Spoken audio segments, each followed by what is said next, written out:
What's up, everybody? This is Golden Spaces Pod, an Odyssey original podcast. We are here after a disappointing late game loss. I got Kariemah with me. I got Charlie with me. Um, tough one. Tough one. Eventful night. Very eventful night. That is true. Yeah. What do you guys like first impressions of just what happened from start to finish? All right, look, let me set the scene. No, I'm totally kidding with that, but I got hype just at the start. I was like, okay, all right, they are ready to go. Klay, yeah, he misses that first three, but it's like it's all right. Get it back. He's ready to go. Who knew? Literally, like right after that, there was gonna be a fight. Well, you know, a scuffle. But it was pretty dramatic. And I'm saying McDaniels was the one who started it. Oh, of course. He escalated it because just with Klay touching his jersey, just trying to, box out or whatever. But then you see him trying to move his hand to start running. McDaniels held on to the wrist and everything and just kept going with it. So, and the ejections, just horrendous. Yeah, I don't really get that's what didn't make a whole lot of sense to me I think we can all agree Draymond was way out of line. We're not all agreeing there. Nope. No, hey, you got to back your teammate. Your teammate's getting held onto, you got to step in.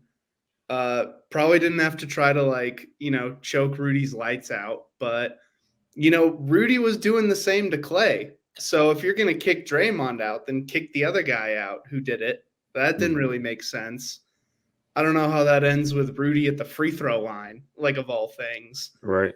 And then on Klay and Jaden, I'm with you, Kariemah.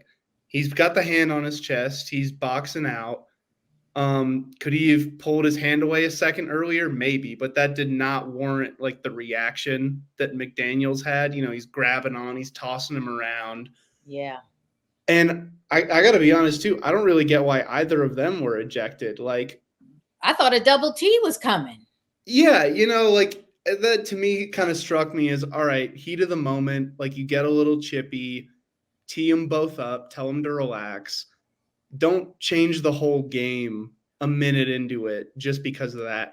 I think at the end of the day, Draymond and Rudy both should have gotten tossed because they both took it to way too far of a level. You can't just start choking dudes out, and they both tried to. But man, that was just it's got to be said too. You could see Draymond jump up oh, I've been waiting to do this for years. Let me get after this man. That was his shot. He took that opportunity immediately. He didn't see what Rudy was going to do. He just said, if Rudy moves a millimeter towards this, I'm on him. Don't make me But yeah, my thoughts on it is the last person who should have been ejected is Klay in that situation. Yeah. If you want to go Rudy, Draymond, or Jaden, by all means, sure, whatever. But Klay is the absolute last person that should have been ejected. That was insane to me. Yeah. Like you said, maybe he could have taken a little bit off that box out or whatever. But guys grab each other's jerseys all the time. It's the NBA. Right, exactly. Jaden got pissed at it. He took it way beyond.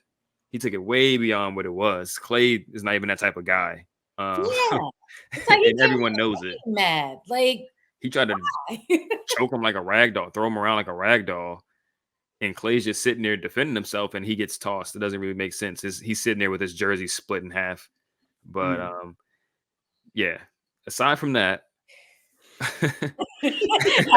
after everybody's like, oh, "We're ready, ready." Yeah, one thing I will say is that energized everybody involved with this game. The people there, I'm sure, were hyped up. Yeah. I know I was hyped up watching the game.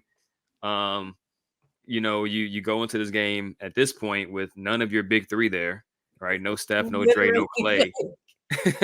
It's oh shoot. and you're playing the hottest team in the NBA who just came into your crib a few days ago or 2 days ago and beat you, and you got to try to beat them. And they put up a really good fight. They really They did. had the game, honestly. They had the game. They really did. Ant was pretty tame for most of the game.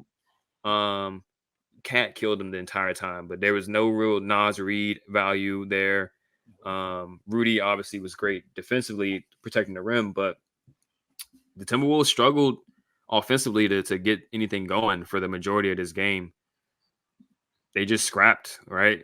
We had masterful offensive performance from Brandin Podziemski, right? Off the gym, 39 minutes, giving it his all, taking charges, or at least trying to. 7 rebounds, 5 assists, 1 steal, plus 11, 23 points, big shot after big shot. What do you guys think of his performance? He's just got like the indescribable like whatever it is, like that last play at the end of the third quarter, just like stealing the inbounds pass, realizing there's 2 seconds on the clock. All right, let me just spin to the corner and huck something up off the glass, gets it to go. Like that was crazy. And, the play that I'm glad that you brought up too was the charge, like trying to take the charge.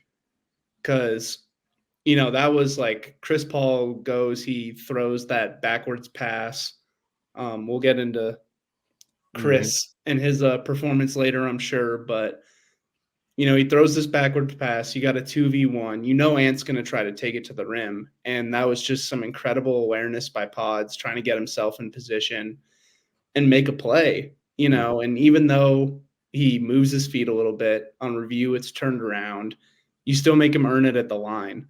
And that's really the stuff that I love seeing from Pods, is just how smart he is, how quick he can make decisions on both ends of the floor. And you brought up the rebounding too. We were talking about it just before. Like you don't even realize it, and then you look down at the box score and you're like, he got 8 rebounds. Like, where'd that come from? Yeah, and that was the whole theme of his college. Like, he was one of the best rebounding guards we've ever seen coming into the draft. And so to see that immediately translate because of how he just instinctively knows when to crash the glass, when to stick with his man. He just fills in so many things that this team needs right now. And, I'm glad that even if his hand was a little forced, Steve Kerr just said, all right, this guy's got the juice tonight. He's staying out there for as long as I can keep him out there. Yeah, I just thought he played just excellent. That the energy that he brought, it was on 1,000, and it stayed there the entire time he was out there on the court. You knew he was out there every time. He was going to be everywhere you needed him to be. He was going to try to make an impact any way that he could. And that's what he did. And it was what was needed and required. And no fear. He goes out there. It doesn't matter. You don't know that he's a rookie. You would think that he was already in the league at least a few years by now. He just got out there and he got down to business and said, hey, I knew I was going to play at some point, with Curry being out, but clearly with everything that happened in the first minute, I'm going to play. So, yeah, so it was just awesome to see. And he may not see the G League for a good while. Hopefully not. I mean, his IQ is what really sticks out the most to me. His poise, right? You feel comfortable with the ball in his hands. You don't feel like he's going to make a bad decision or get, some of those rookie situations where another guy just either outsmarts him or is just a little bit more too physical for him. He's extremely tough and he understands how to play. I mean, he took Mike Conley to the rack a few times, and Mike Conley's a vet, right? Who knows how to play against bigger guards and all this. And he just kind of just put him on his hip and just got to his spot and did what he wanted to against Mike. So really encouraging to see him do that. Gonna have to be some interesting tweaks to the rotation to see how many more minutes he can get and who they take those minutes from, considering, CP3 and Steph essentially take all the point guard minutes, right? So it's going to have to be on a wing or something like that. So that's going to be interesting. Let's look at some other guys, right? Let's get to CP3, as a matter of fact. Because for the majority of the game, he was okay. He was hitting shots. He did hit a few big ones. He scored 15 points, which is probably the most he scored this season so far. I feel like that's correct. Ant-Man hit a huge 3 at the end of the game, and CP3 matched it immediately. He did. And then he just decided, I'm not shooting anymore. And I'm going to just turn it over back to back just for fun. Uncharacteristic 4 turnovers from Chris Paul to 4 assists, and countless passed up shots that were easy shots for anybody, like layups, mid-range pull-ups. For him is an easy shot. And I think he might have had like 2 or 3 turnovers just in the fourth quarter alone. Yeah. He's got to shoot. I mean, especially with Steph out, especially with Klay out, when you get into these certain situations, like even with those guys playing, if you get an open mid-range, you have to shoot it because you have to be a threat. And that is something that he's weaponized for so long in his career. If he doesn't take that shot, then the Warriors aren't getting what they expect to get from Chris Paul. And that changes the dynamic of the team. Yeah. Right? And, especially on a night like this, because, that's, I think, what's so frustrating is you're seeing it all throughout the game. He was hunting shots in the mid-range. He took, he was still taking some layups. They didn't really go down, but he had chances that were there. And, it feels weird to say that a guy who's in his 19th season, one of the smartest players we've ever seen, always generally so calm and methodical, like, that play late in the game where he drives, he gets a clean look at a layup and just kicks out. It's almost like he didn't expect to get there. And he just instinctively thought, okay, the help's going to come. I'm going to have to kick out, and the defense is in rotation. But he had them cleanly beat. Like, he was there. The shot was there. And then he just kicks back out. And it's just frustrating stuff. And, especially I hate to say it, like the lack of awareness when you got a night where Steph's gone, where Klay's gone, even with Podziemski playing the way he's playing, like, you got to go out there and be the guy. You are the guy now. And sure, you didn't expect it. Like, Steph was scratched only a few hours before the game. Klay obviously going out right in the first couple of minutes. Like, it takes a bit to readjust, but he was the one that they needed to have the ball in his hands to make the right plays. And down the stretch, it just killed them because he just couldn't make the right decisions.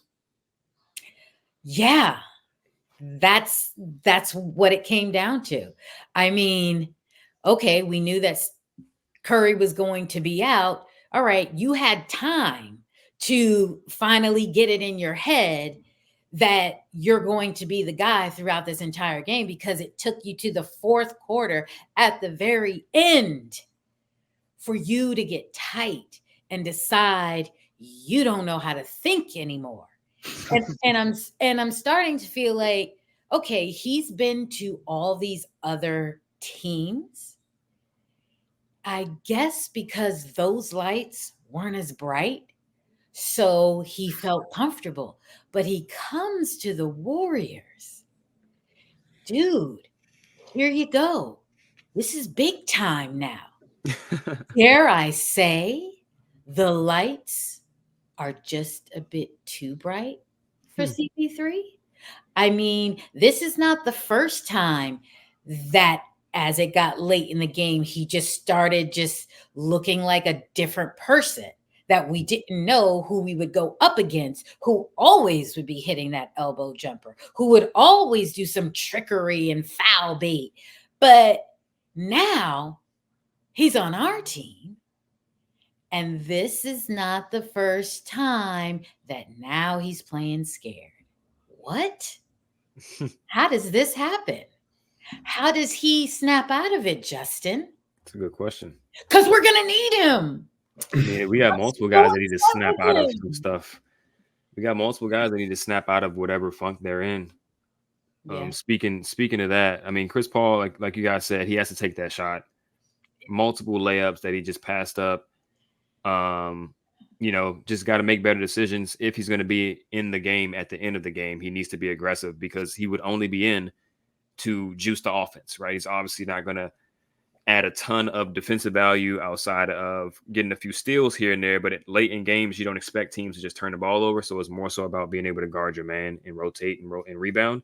And he ain't going to be out there for that. So you got to be able to add value to the offense, take care of the ball first and foremost, and take shots that are available to you and make those shots, which he did 0 out of those 3 at the end of the game.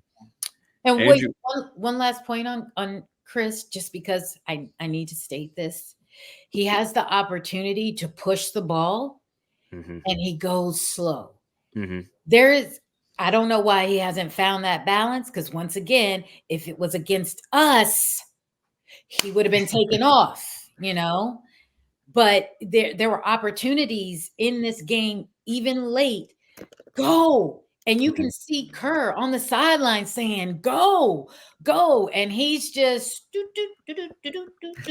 letting them get set up. And it's like, no, we had them beat and you are holding us back right now. So it's like he's got to find that balance. And I just need him to hurry up and do that. But go ahead. Let's tap into others that may have a bit in this game. Yeah, I mean, when it comes to CB3, I think it's become more and more clear as the season has gone on that he's not a 30-minute a game guy anymore. His role in this team, at least in my opinion, should be to settle down the offense when he comes in. And then for the majority of the game, they are playing that traditional Warrior style. But in this particular game, when Steph and Klay aren't here to push the pace and play with that speed and stuff like that, all right, I got to pick up the pace myself. I got to kind of do a little bit more of a Steph impression in my own way, especially when you have, the advantage on the team like the Timberwolves, who have so much size and stuff inside. Like, you need to be able to take advantage of those transition opportunities. Yeah. Moving on to Sir Wiggins.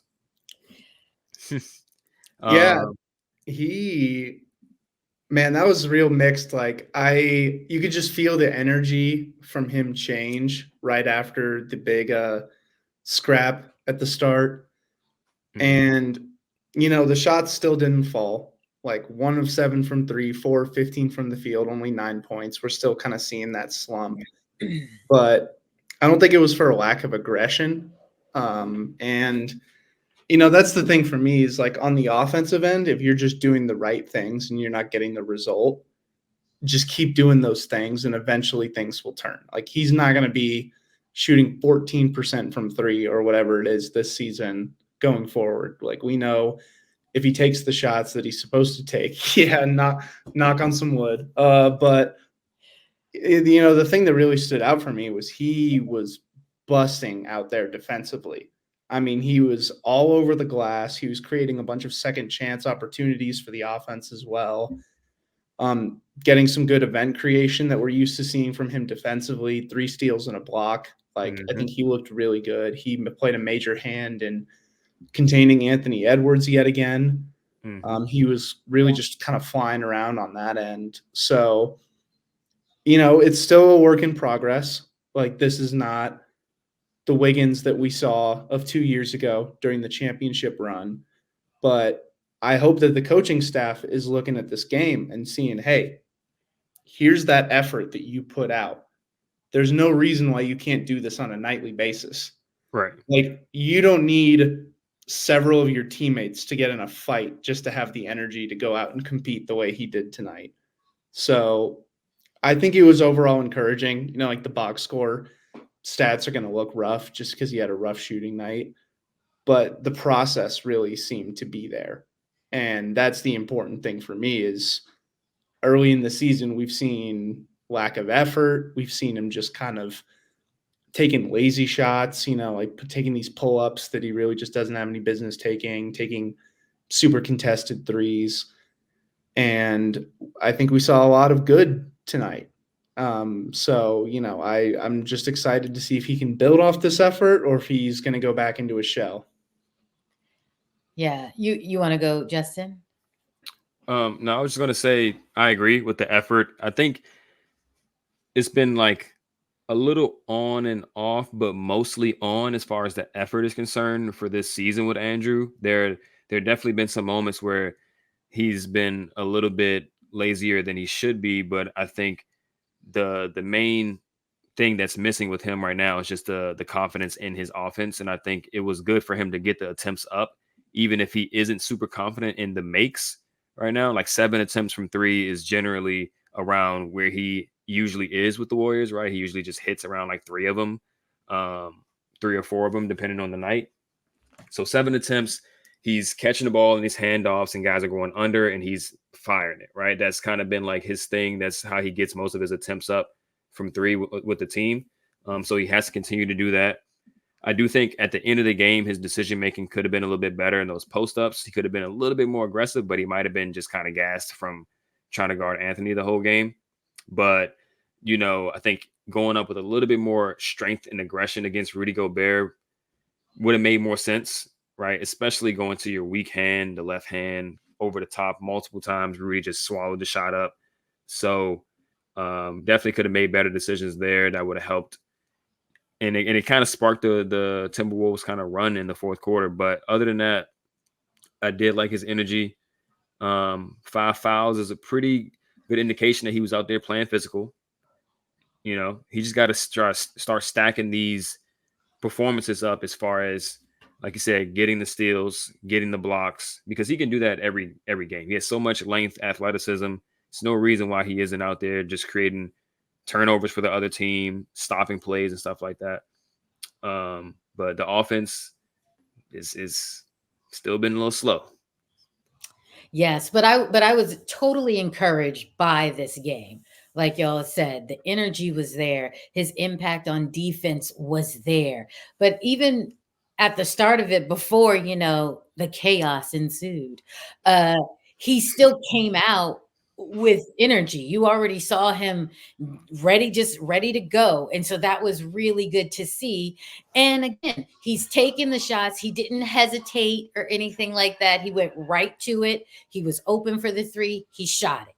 Boom. And he kept it moving. But you also saw the encouragement and everything that he got when he came, got not benched, but subbed out or whatever. You saw Curry going to him like, this is what we need, homie. Like, you got this. Like, basically keep your head up because you're doing it. You're doing it, So yeah, and late in the game, going up against Rudy, just getting blocked both times. It was just like, okay, you didn't figure something out the first time. Right. So that second time, do something a little different, because that did, that gave them those opportunities again to, close the gap or whatever. But I think this showing in the game, I think we're going to see Andrew coming back, because he didn't hang his head this game.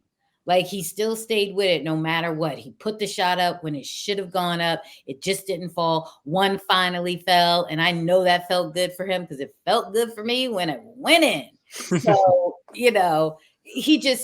I think this game, is what he needed to push him through that door to just break that wall down. So. For sure. And we can't leave out the big man that got the start today, Dario Saric. Yeah, he did it. 21 points. He added another 20-plus performance to the belt this season. That too. He's second leading scorer on the team now, I guess. Who would have thunk it? Insane. No one would have guessed that the only 2 players other than Steph to score 12 games into the season would be Brandin Podziemski and Dario Saric. But he was kind of giving it to the Timberwolves all night, right? Like, he was making moves with the dribble, hitting threes. Naz Reid was pretty much taken out of the game because he was in foul trouble trying to guard Dario. He sure was.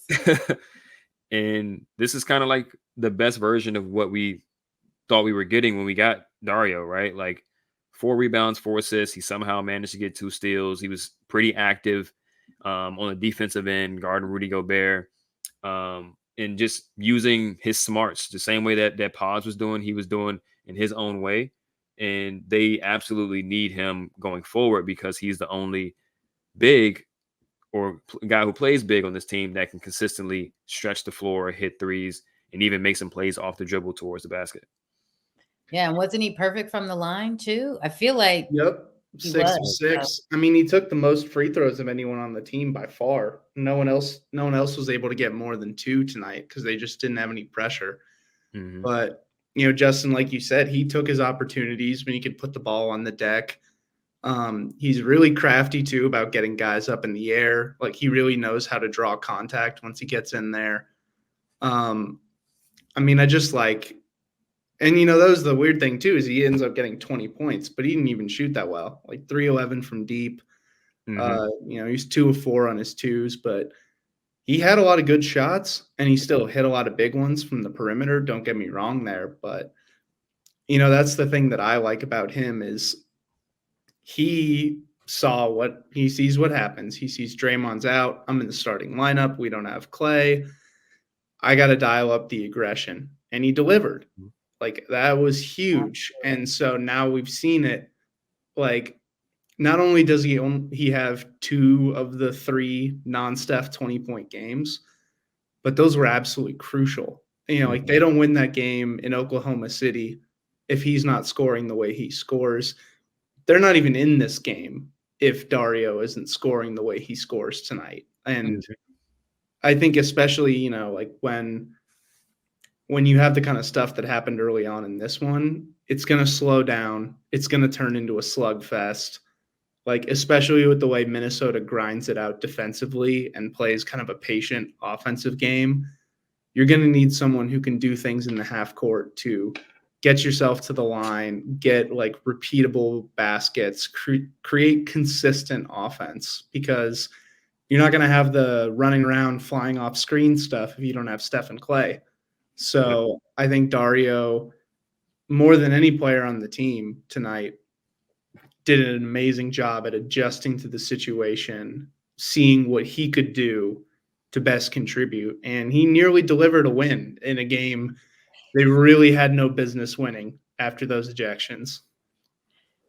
That's true. I mean, that the pass, the shot goes up. I was hoping that it was going in. I was like, hopefully. But of course, I was saying, Chris, why did you pass it? You had the layup. Like, gosh. And of course, Dario misses it. But I was just like, listen, he was producing the whole game. So it just happened. Listen, he missed a shot. Oh, well, I'm okay with that. He had to take the shot and he did. If it goes in, we're woo, woo, woo. But, we still focus on it was Chris who made the boneheaded pass. But, Saric, he's just doing a really, really solid job. And he was tough. He was tough. Nas Reed was furious. And you could see him on the bench mad at the world that, Dario was just taking it to him. Yep. He could do nothing about it. So just really, really proud of what Saric has done throughout. Like it took him a minute just to kind of like warm up to us basically. But now ain't telling him nothing. Every time he gets in, I know he's going to, really fight out there. And we need it. Yep. We didn't see a ton of the wings that they have on the roster, right? Kuminga 16 minutes, Gary 16 minutes, Moody 14 minutes. None of them were really in foul trouble, but they didn't play a ton. What do we think about that? I was surprised that we didn't see more of Moody. Out of the 3. I was really surprised no Moody, especially with Klay going out. I'm like, well, Moody, he can score. Like, we're going to need that. He scored 11 points in 14 minutes. Yeah. And getting steals. He was the one taking it to the hole and everything. Like, mucking it up, playing the defense. Like, just, I was really, really surprised. And he was one of like the last ones to get subbed in. Like, Corey got in before him. And I was just like, okay, Moody should be here. Oh, yeah. And Kuminga just didn't seem like he had anything going really all that well for him.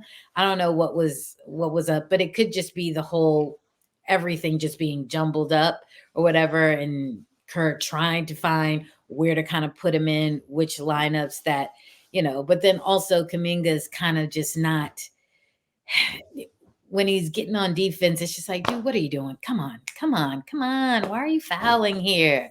Like, he just, and then on the offensive end, he's not, really doing the smarter thing.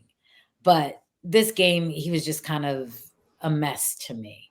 And GP2, I was surprised that he wasn't in a ton at certain times, but I don't know, maybe with the finger and everything, they're kind of just like, we're going to give you some time for that to like truly heal. But him and Dario, they're like on the same page. So when they connect, they connect. Yeah, I think you made a good point too on GP2 and the finger. Like, they might have just been, slow playing it a little bit. Like, let's not push him too heavily. And you guys know me. I'm no Jim Park. I'm not like Steve Kerr is a war criminal. Like, fire this man yesterday. Like, that's not my vibe. Like, right. I appreciate what he does. I think he does an incredible job with this team on the whole. But he's got a real blind spot when it comes to these bench veteran point guards. And, I get it.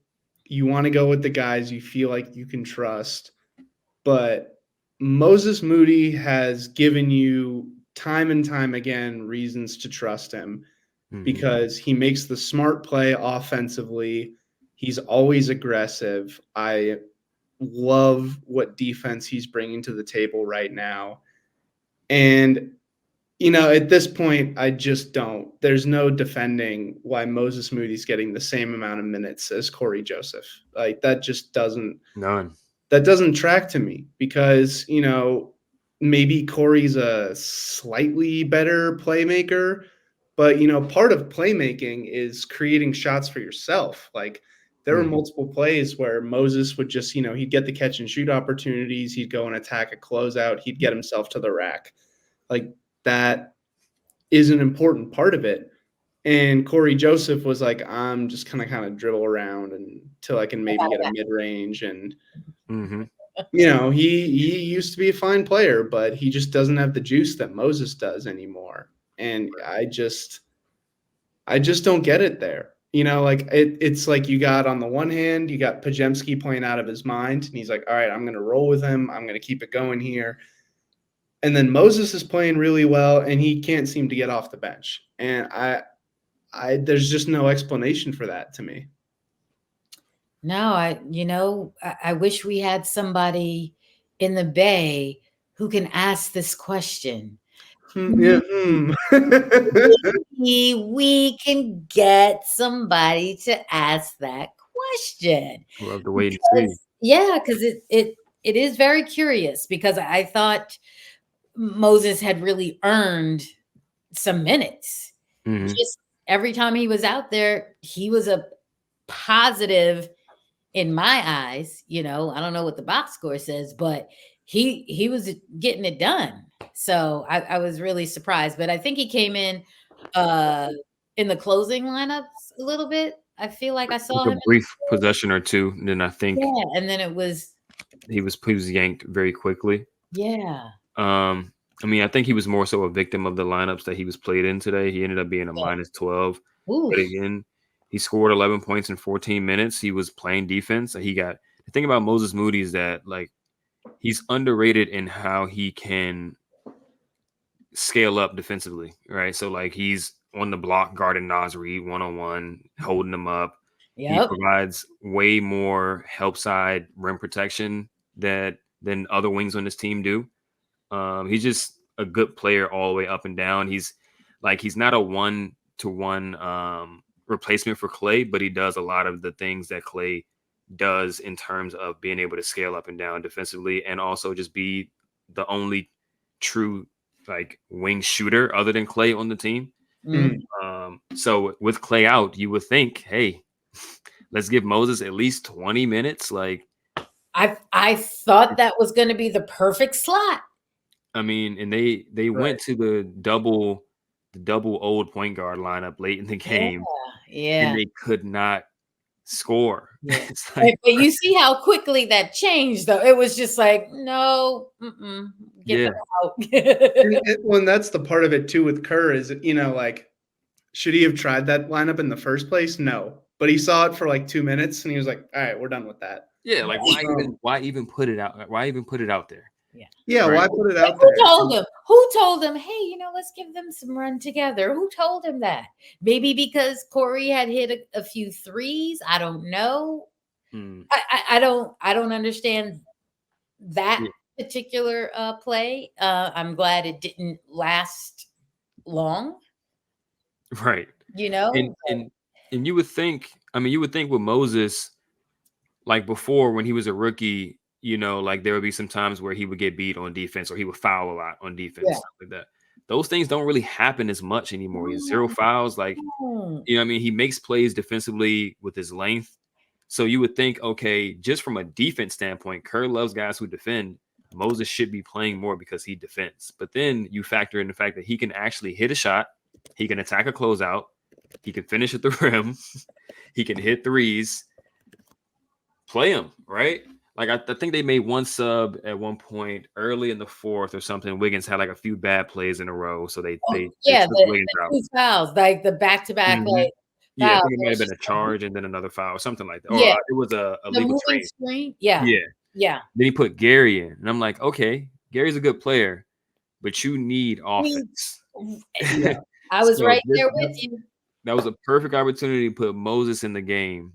Just to provide some spacing, just to provide another guy who can catch the ball when the shot clock is inevitably going to go down because they're not going to be able to create an advantage. And he can do something, make something out of nothing. So hopefully going forward, Moses gets more minutes, especially when they're like needing offense because this team can't score yet. Like so far in the season, they're decent offense, but too many times we've seen this team not be able to score. Right. And one thing too I want to touch on is it's kind of interesting. It came out after the game. I want to pull this up, make sure I get the whole quote right. They asked Kerr post-game about Brandin Podziemski, and he says he's going to play. He's going to play every night. He connects the game, which great. Like I don't want to sound like I'm complaining too much because like he saw what this guy brings, and now he's saying no. I have to find ways to work him in now. But if I'm Moses Moody, I'm sitting in there over here going, hey, like I've been out here trying to do this for the last year. Like I think you were right. Rookie year, Moses Moody, he had issues. There were reasons why he didn't play. Now there really aren't those reasons. Yeah. So, what, like, I don't understand what he has to do to demand more minutes because he's doing the things that are asked of him and more. So yeah, I don't know. I don't know if that's just a blind spot right now that Kerr has, but something's got to swing there, and there's going to be times like, there's going to be times where Klay misses games just because he's injured or just because he needs rest. Hopefully not because he, gets his jersey clean ripped off and gets ejected for it. But like, like you said, I think he's the perfect 1-for-1, as close as you can get to the perfect 1-for-1 replacement for Klay. Mm-hmm. And so if there are nights where Klay's out and Moses isn't at least getting 20, 25 minutes, then I don't know how you fix the problem of Klay being out. And the thing is, Moses fills a position of need in terms of the athleticism and the size on the perimeter aspect of the team, right? Pods can get more minutes, and he's obviously a very dynamic player. But when you have Steph and CP3 and Pods in your rotation, that's just three, non-physically imposing perimeter players.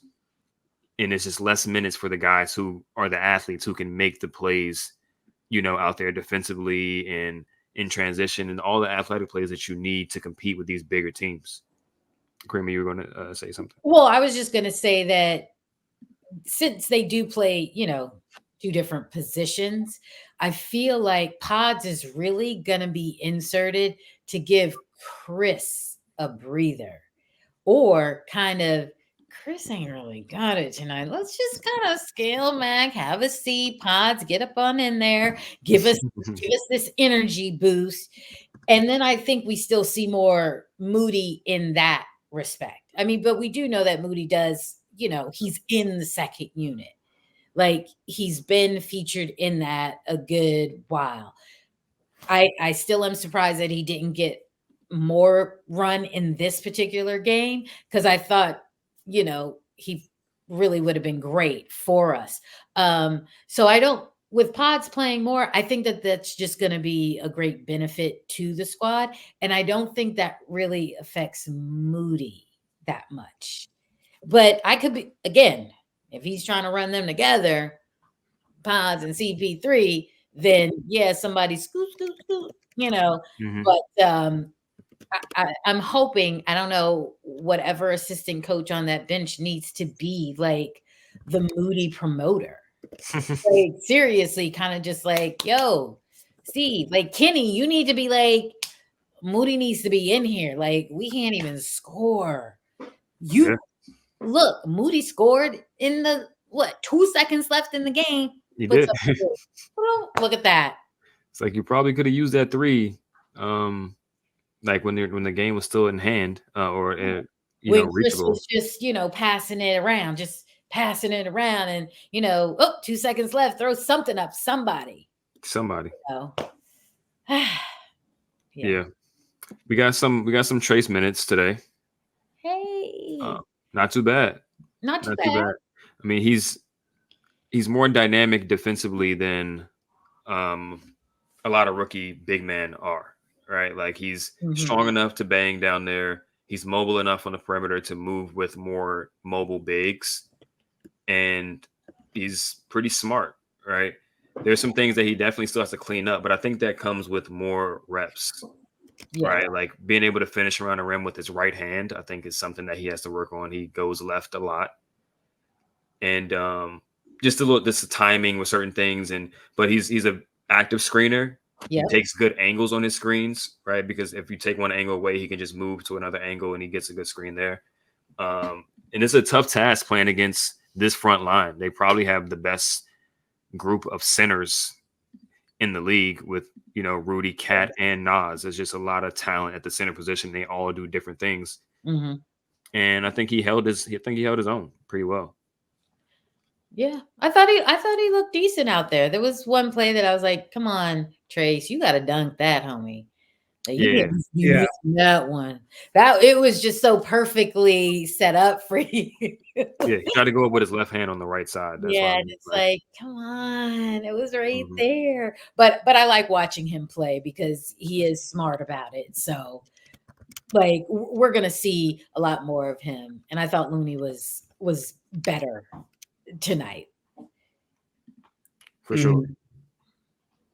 Yeah, Loon is good against like the bruiser bigs. I think that's kind of like his main role now. Like, he used to be the super mobile on the perimeter, laterally quick, big. But I think over the years, having to bang with a lot of these bigger centers has kind of forced him to mold into that type of player now, right? So he can shut down a Sabonis type of guy. He can guard Jokic a lot better than he used to be able to in the past because he's so much stronger now.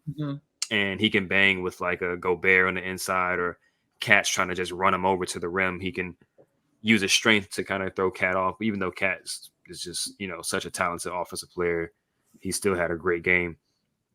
But I think Loon, since he's shifted more into that more force absorbing big rather than the beat you to the spot, use my length and quickness type of big, I think Trace is someone who can step into that role as the more mobile, athletic big that can kind of switch onto the perimeter, finish around the rim, and do stuff like that. But Loon did what he does: 6 offensive rebounds, 12 rebounds total. just whenever he got that ball going towards the rim and he saw Rudy Gobert there, he said, no thanks. But that nice little pocket pass to Dario and him, like that was so sweet, so pretty. I loved all of that there. Yeah. I'm not too in love with the pairing of Looney and Sarge. They didn't have a choice today, but I think they're a little slow together. Yeah. Well, they were making it work. But I mean, this could be a good indication of like, yo, play Dario next to another big, or like play Dario next to Draymond, play Dario next to Trace potentially, like, so he can focus a little bit more on the offensive things and have somebody else anchoring the defense behind him to help him out on the rebounding, help him out on the interior and stuff like that. Okay. You guys got anything else to add? I think we covered pretty much everybody. Did we forget to mention anyone? JK. I think we about got it all. I said he was shaky tonight. So the fact that, look, how many minutes did he actually get in there? Because I just didn't feel him in this game. Like, yeah, I didn't feel him. So it was just like, I think with Jonathan, he's one of those, he's like a chatty player for sure. And I think the Timberwolves bigs are also kind of like, they talk trash. Like Cat was talking to him a little bit. Nas was talking to him last game. So he can kind of get out of his game a little bit and get a little antsy, get a little handsy and foul. And then I think Kerr saw that early and was like, yeah, you got to sit. You're fouling too much. You're getting in your head with these other guys who are actually really good players. You're not just going to overwhelm them with your athleticism. You have to actually be smart about it. But I mean, I do think just overall getting him downhill is going to help the team a little bit more because he can draw fouls. I think he got Nas Reed off balance once and drew a foul and split the free throws. But he can do that. He can do that much more often. And I hope they utilize that more going forward. Yeah, and a last note on him too. Like, yeah, I'm with you, Kariemah. He was shaky because you can't, with as talented as he is, and especially that downhill game, you know, the kind of players that play against him, he's able to beat a lot of guys off the dribble. He can't be playing 15 minutes and only taking 3 shots, especially on a night like this. Like, just gotta. I'd rather him go 2 for 7 than 2 for 3 on this kind of night, because at least you went out there and you tried things. And when he's really going, he kind of just throws himself into the paint with like this reckless abandon that I really love, because, you know, more often than not, when you throw yourself in there and you try to hang over the defense and get those tough finishes, you're going to draw contact. You're going to get to the line. Some guys are just going to see him flying in there at like full speed and be like, all right, I don't want anything to do with this. Like, you have your layup, man. Like, I'm good. And yeah, I just think, you know, when you've got the 3 best players on the team out, there's really no excuse to be that passive offensively. And it's crazy because any other time he's getting them up. Okay. He's getting them up. So it was really weird to see that he wasn't super aggressive as a scorer. And the one thing I think he should probably lean into a little bit more, especially on these teams who are doing these soft closeouts to him when he's spotting up, just take a few dribbles and shoot the midi. His midi is kind of cash. I'm not going to lie. Yeah. So he needs to, you know, lean into that a little bit more. If he can't get all the way to the rim because there's a defender in front of him and Rudy Gobert behind that defender, then hey, you know, stutter step, guys are going to respect your first step. So he's going to have the space to get it off. And I think it's smooth when he's on balance and stuff like that. Yeah. He can hit that shot at a high clip. So I would love to see him shoot that more. It looks real nice. Like Looney's did today. I was like, range. Was like, oh, let me do this. And he did it. Look. Yeah. That just opens things up for the team too, if he can do that. Right. Yeah. Especially in those lineups where it's him and Dre. Being able to hit a midi, Dre being able to hit a 3. I mean, Dre can hit a midi too. That's the crazy thing. But yeah, just being threats to score. You might not be a rim threat, but if you're a threat to hit a nice little jump shot, then it just takes more pressure off the main scorers. Yeah. So yeah, I appreciate you guys coming on. It was a fun game. Wanted to get a win. The Warriors are now on a 4-game losing streak, which is not great. But I do think the energy from this game and this, overall experience is going to help propel them forward. Hopefully, Steph isn't out for an extended period. They got an MRI. I don't know what the results were. Hopefully, it's not too long. We'll see if Draymond gets suspended for games after this for the chokeout. Hopefully not. Probably will. Probably, yeah. Yeah. Well, are we thinking a game? Are we thinking one game? Or do you think they're going to try to really lay it down? 5 games, get out. I'm thinking 2 or 3. I'm thinking 3, probably at least. Wow. And Rudy still goes unscathed. Like, oh, yeah. Rudy's unscathed. Walking free. Yeah, I think Jaden and Klay are back next game.